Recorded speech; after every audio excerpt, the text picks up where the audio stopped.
Happy Monday, and today is National Flag Day also. It Yeah. just came to my mind. We In just UAE? celebrated it. Yeah. So it's like a month before National Day. Yeah. Flag Day. Flag Day. And how's your weekend? It was a good weekend, you know, at this time of the year. But yeah, and there was a lot of sport things. Umar Kamani had Kamani living a run on the beach with Gary Becker, who seems to be, he's got this ultimate human brand. And if you see the Dubai Fitness Challenge, which has been running for a number of years now, led by His Highness Sheikh Hamdan in Dubai. He said something about Egypt. I saw a clip on, I think, Love in Cairo and Love in Dubai. He talked about Egypt or something. And the same day, they opened the Grand Egyptian Museum, which is our top story of the day. Yeah, I think today we're talking about the museum. It's a $1 billion mega project. They've been building it for 2 decades, as Majid said, near the Giza pyramids. There's a walking pathway now that's been built up. Will contribute to it. Yeah. And you have been there. Remember? I've been there a couple of times, actually, Majid. Yeah. You know, I was checking because there's been a few false starts of the opening of the Grand Egyptian Museum, and when Egypt does, they did a parade for the pharaohs a few years ago, and a visual identity of ancient Egypt is all over the world in so many places, and it's just fascinating. So one event, you know, to open a museum can really capture world imagination, and it really did. You know, like dignitaries went there and things like that. But yeah, it's interesting because my wife said some artifacts as well, and isn't it amazing? Like it cost $1 billion because, you know, obviously to build, but also to buy some of the artifacts back that were looted and taken over the years. There's a brilliant story that, you know, the ambassador from Denmark know about this space, and they do a brilliant job, but they do it in this sort of outer area and part of it. So that's why people have been to the event space. But also, as I said, on that trip, I finally went to the pyramids, and they have welcome centers and everything like that.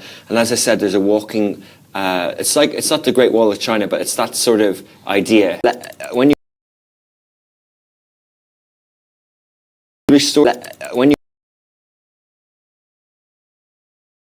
you stores are, Azza Fahmy and a few others, or you can go sort of a little bit left where there's about 4 or 5 very nice restaurants, like there's nice cafes, there's a few Egyptian restaurants there as well, and then outside there's target of nearly $30 million, not 30 million, I think it was somewhere around that per year, and they've reached it somewhere around that per year, and they've reached it already, and they've expanded it. And they have numbers, visit numbers. I love this $1 billion into Egypt because dollar go to. You know, he's a chess player, he's very into history and into the region, he's very pro-Palestine as well. So, you know, to know that this is the choice, these are the areas that people who want... About soaring AI-driven market valuations, In Instagram stories, he highlighted the ratio of total market capitalization to US GDP, which has reached a record 225 peaks. And I think the past market peaks would be the dot-com bubble. Everyone is talking about it when they're talking about AI. And it's a very big thing. NVIDIA reaching 5 trillion, they became the first company to become a 4 trillion company. I think Microsoft, Alphabet has become a 4 trillion. It's just going up and up and up. I remember when we were, it's not that long ago when we were blind, they're like, there'll be winners and losers. Like every blind, they're like, there'll be winners and losers. Like every thing. So we just want to be on the side of the winners. And I think if you're a speculative investor, they're the ones that need to be careful. Yeah. Like with the NFT, Sotheby's real estate, I think, is it? He partners with the Spain. Spain, sorry, yes, you're right. Yeah, so there's a number of different collective things in his holdings, but just wanted to sort of globally, two of those big sort of holding groups, are US-based. So one is called IPG, Interpublic. We know it in the region as MCN, but that's the kind of parent media buying group of Initiative, and Magna. So that's sort of buying group. They have big clients like Etisalat and a few others as well. And then now in the US, the second group is Omnicom. So Omnicom and Interpublic IPG are merging. And that merger has been going on, IPG are merging. And that merger has been going on for a year. And you're talking, imagine, about thousands a year. And you're talking, imagine, about thousands of employees, thousands of agencies, hundreds of thousands of employees all over 100 countries, if not more. And in Dubai, there's... selling advertising and AI. Martin Sorrell, I think, was at FII also. He was at FII, and I was part of his group years ago, and we did some work together indirectly. He doesn't remember me, but I was chatting to him. I said, I used to work with you. And he said, good. But I was chatting to him. I said, I used to work with you. And he said, good for you. So he didn't really care, because thousands of people do. But he was at... I didn't see his talk completely, so I won't say I didn't saw it. But I heard one sentence where he said that nearly quarter of the work that we used to do now we're doing using AI. So negative growth in the next year or so. I think AI will be hit. Yeah. If there isn't a recession, I think the IPO market is opening up a bit more in the US. Maybe we won't have such a hit.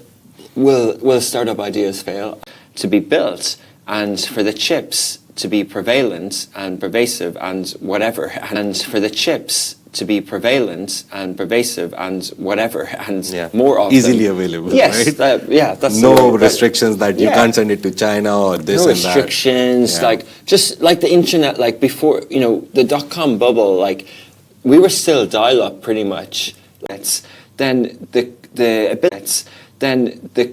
ability to make a good video gets better because you have more ability to trial and error. Now you can't trial and error that much because it's a bit slow. It's you're charged on lots of stuff. So I think that's kind of a good analogy of where we basically said, like, we did a research globally, the FII Institute, set up by Richard Atias and the people behind FII.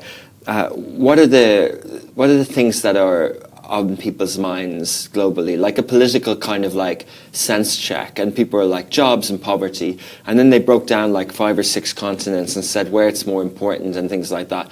And I know from being part of WPP in the past and from following Sir Martin Sorosquere that he's very much a statistics sort of numbers. He was an ex-CFO of Saatchi agency, and I know that his eyes would have been working those, and he loves. It's quite cool if we can find a way to cover that, but it's quite cool. So it's quite cool if we can find a way to cover that, but it's quite cool. So anyway, up stands on stage after these stats is Bill Ackman, and Rubenstein asks him straight away. He goes, "You're very vocal on the global pay, global pay benchmark." A global salary, basically. He talked about this sort of thing. A global salary, basically. He talked about this sort of thing. So, if it's too far on the left, it's not going to get widespread because not everyone has the same outlook on bet amongst ourselves, all the founders and the big guys, that we need a 0% unicorn someday. And whenever it happens, everyone gave predictions of when it can happen. And Sam Altman... £10 million payout after Haynes sold his 4.9% stake in Aquis. How are we pronouncing it? Aquis. Aquis, A-Q-U-I-S. The Windfall came after Zurich-based Six Swiss exchange group acquired the company in a £207 million British pounds sterling deal finalized in July this year. And just added the story because we have now a long list. Nick Storonsky, Revolut, he's moved his area of domicile to UAE. Like Dubai's promise of tourism of being within a few hours of 2 or 3 billion people, like if you think of the continent of Africa, if you think of India, if you think of Pakistan,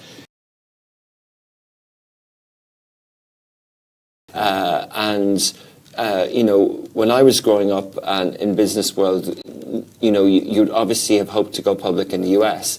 And if you weren't that big, you would settle for UK or Ireland. But yeah, what was your reason? My reason was my wife. She forced me to move. She's lived here and studied here in this region, Saudi, Riyadh, and here she studied here.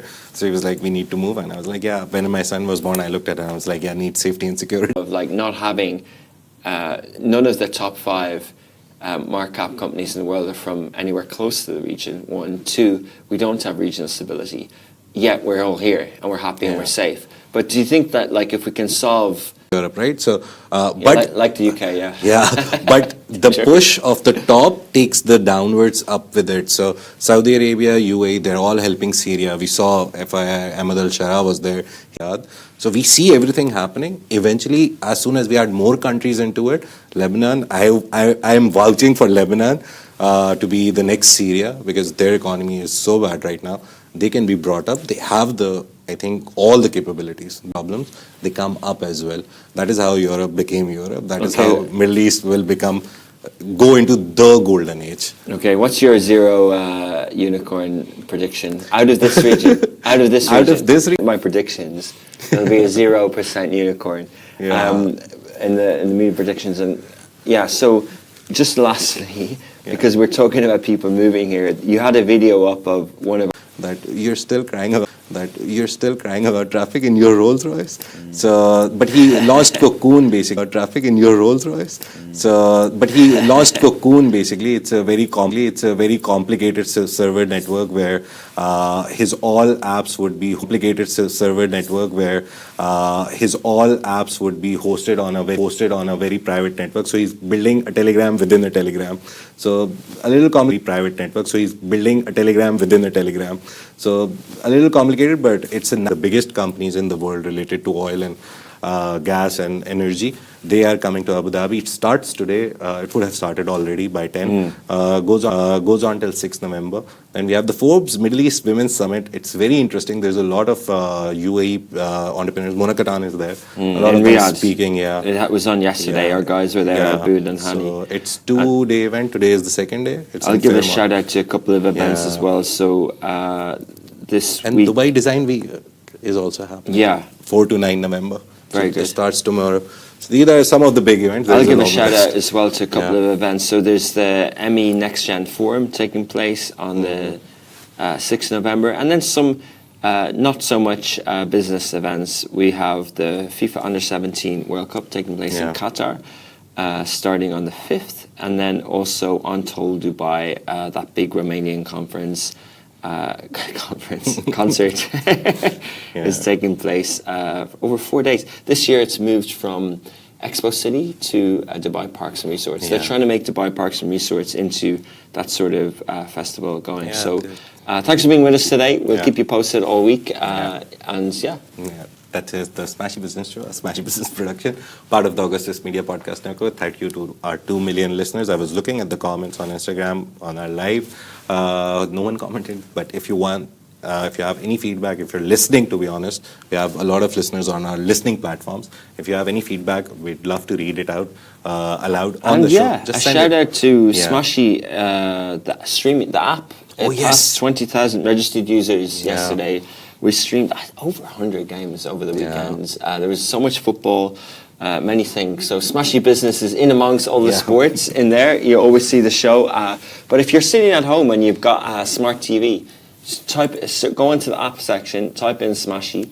To download it, it's free, and most of the content is free. If you want to watch the live matches, there's a subscription fee for that. For some of them, some of the DOFA ones are free. But we've got futsal, volleyball, handball, basketball, football, 7 teams across the first, second, and third divisions in the UAE FA.